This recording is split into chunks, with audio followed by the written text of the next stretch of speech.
In my formative years, my father instilled in me a deep sense of responsibility. While growing up in our home in Nyali, he entrusted me with the responsibility of managing staff salary and other procurement matters. Each month, I would prepare a budget, present it to him for approval, collect the funds, disburse the funds, and ensure that every employee and casual appended their signature upon receipt. To him, it wasn't just about the arithmetic. It was about the understanding of the value of labor and the dignity of fairness. These skills would later prove invaluable in my career, and this was my dad, the nurturer. On to my high school years, and it was just the two of us in Mombasa during my examination year. The rest of the family had since moved to Nairobi, but my dad stayed behind to allow me to complete my studies.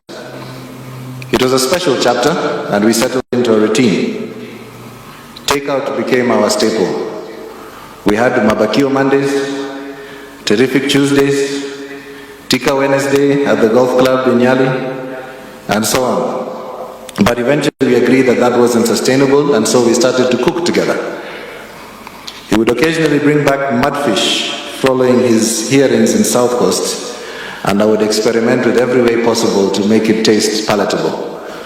Those who know mudfish, it is one of the most horrible fish you can try and eat out there. Nevertheless, he would go and make the ugali, and in as much as the seafood wasn't always great, the conversations over those meals that we had were priceless. This was his way of guiding me.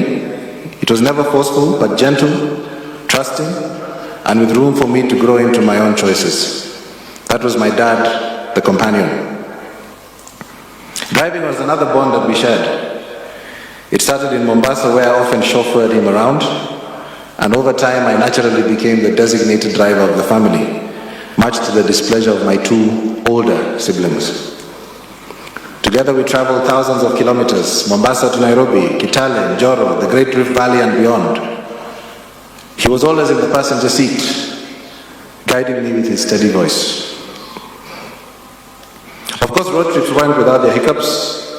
Whenever I hit a pothole too hard or took a turn too fast, my mother and siblings here behind me would grumble from. However, one evening on the 19th hole at Royal Golf Club, and the golfers know which hole the 19th hole is, I told him that I was going to resign. He was excited at first, assuming that I had gotten a better opportunity, but that wasn't the case. He asked me sternly, how can you leave a job before you get another job? But when I told him I wanted to pursue a master's degree at Carnegie Mellon, he was at peace. Instead, he wholeheartedly supported me by immediately buying me an air ticket, preparing for my school fees, and giving me his blessing, including driving me to the airport. And this was my dad, the champion of continuous learning. While at Carnegie Mellon, he kept close tabs on me, regularly popping in during his work trips. He was proud when I was elected to serve as vice president of the Student Guild and sworn into office on the same day that he assumed office at IABC, and coincidentally the same day that President Donald Trump assumed office in the United States. One time when my mother and he visited, I had a few friends over for dinner. He asked that we have a group dinner, and unfortunately 15 people showed up. They were all excited and eagerly deeper to meet chairman, people from varying nationalities from across the world. They just wanted to come and say hello. Later on in life, when he completed his term of office, he was gifted, he had earlier been gifted a Rwandan traditional stick called an inhoni, given to great warriors. And when he completed his term of office, he came home, took off his tie, and he reached for that stick. To me, that was symbolic and a poignant reminder that the impact of leadership transcends borders. My dad also supported me in business. When I started my business in Rwanda, we needed some money to secure some premium office space. And so he loaned me Kenya shilling 620,000, interest-free for 12 months. When we repaid him as a company 1 month early, he was proud. But when he learned that the bank had flagged the transaction as suspicious because I was supposedly the son of a politician, he was absolutely furious. The The same bank later on refused to open a business account for one of my businesses, citing the same reasons. His response? He closed his own accounts with the bank. Much to the frantic calls of all the managers, he ignored them, hung up on them, and proceeded to close his accounts with that bank and moved his salary account elsewhere.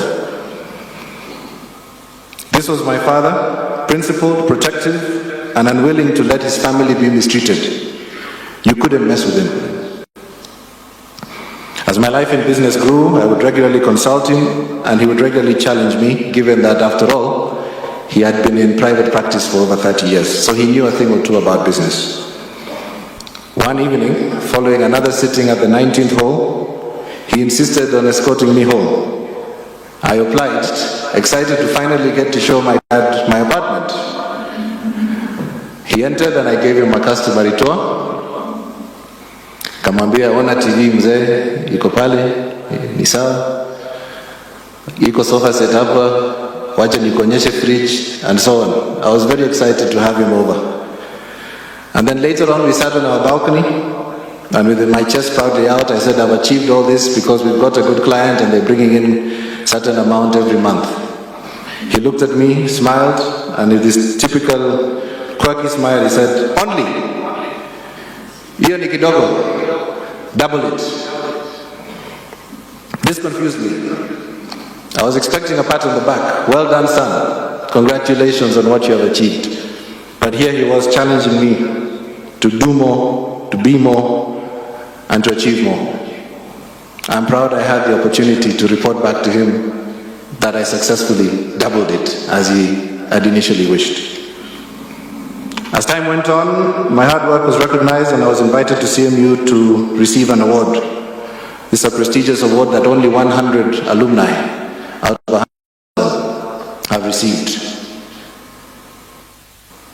My parents insisted on coming with me, and indeed he said, you're coming with us, or rather we are coming with you, and you're flying in business class with us. Following that trip, the initial symptoms of his illness began to show, and subsequently the rest, as the eulogy has been read, speaks to that.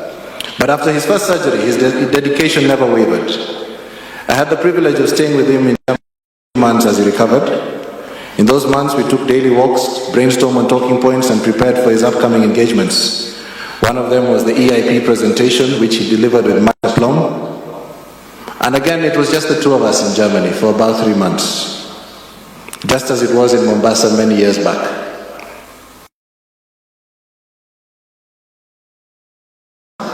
Because that is what was available to us out there. When we left Germany, we executed our strategy. I had the privilege of traveling with him to the 2023 Economic Symposium in Abidjan, to South Africa in Cape Town, and to help him prepare for his presentation in Lisbon, Portugal, where he received an award. Despite his condition, he prepared diligently and delivered all these engagements with poise and aplomb. He barely needed talking points. He was speaking from his lived experience. In his final days, my father was surrounded by love and peace. We rallied resources for his care, we safeguarded his well-being, and we made sure that a family member was always by his side. Indeed, nobody could mess with him.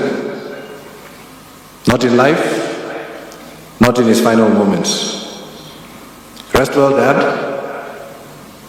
I will carry with you your lessons with me. I will carry your lessons with me forever, and keep your heart safe.